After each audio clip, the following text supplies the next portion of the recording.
దేశవ్యాప్తంగా జనసేన బలోపేతం చేయాలి అనేది ఒక నిర్ణయం. అది కేవలం తెలంగాణలో బలోపేతం అవడం కోసమా, రాష్ట్రంలో ఏమన్నా ఇంకా జనసేన ప్రాధాన్యత వీళ్ళకి వీళ్ళే తగ్గించుకుంటారా భవిష్యత్తులో? అది లోకేష్ వస్తే వీళ్ళ ప్రయారిటీ తగ్గుతుంది అనుకుంటే దేశంలో ఎక్కడ ఉండదు ప్రయారిటీ. నీ బేస్ వదిలేసి నువ్వు ఎక్కడికి పోతానంటే ఏమవుతుంది? తృణమూల్ కాంగ్రెస్ బెంగాల్ వదిలేసి అస్సాంలోనూ ఇంకో చోట చేస్తానంటే ఏం ఉపయోగం ఉంటుంది? సమాజ్వాదీ పార్టీ ఉత్తరప్రదేశ్లే కాదు, ప్రస్తుతంగా అఖిలేష్ యాదవ్ అక్కడ ముఖ్యమంత్రి అయితే తెలంగాణలో కూడా పోటీ చేసింది. నేను ఉత్తరప్రదేశ్ వదిలేసి తెలంగాణలో ఉంటానంటే ఎట్టాగా?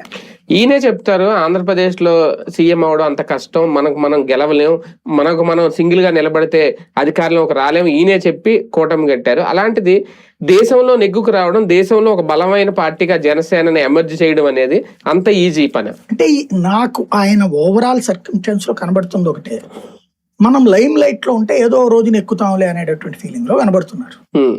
లైక్ ఇప్పుడు బీహార్ లో రామ్ విలాస్ పాస్వాన్ కొడుకు చిరాగ్ పాస్వాన్ ఫ్యూచర్ లో లీడర్ అయ్యే పరిస్థితుంది. బీజేపీ జాగ్రత్తగా ఎమర్జ్ చేస్తుంది. అతను వే ఆఫ్ అంటే లాయల్టీ టువర్డ్స్ బీజేపీ, అట్లా లాయల్టీ టువర్డ్స్ నేషన్, ఇవి రెండు ఉన్నాయి. ఇక్కడ కూడా ఇతను అదే ఆశిస్తున్నాడు అనుకుంటున్నాను నేను. ఇప్పుడు బీజేపీకి ఉన్నటువంటి ఒక సిస్టమ్ ఫార్ములా ఏంటి అంటే ఆంధ్ర తెలంగాణ రెండు తెలుగు రాష్ట్రాల విషయంలో ఒంటరిగానే పోటీ చేస్తుంది అనేది చెప్పేశాడు కదా అమిత్ షా. తెలంగాణలో దాదాపుగా అన్ని రాష్ట్రాల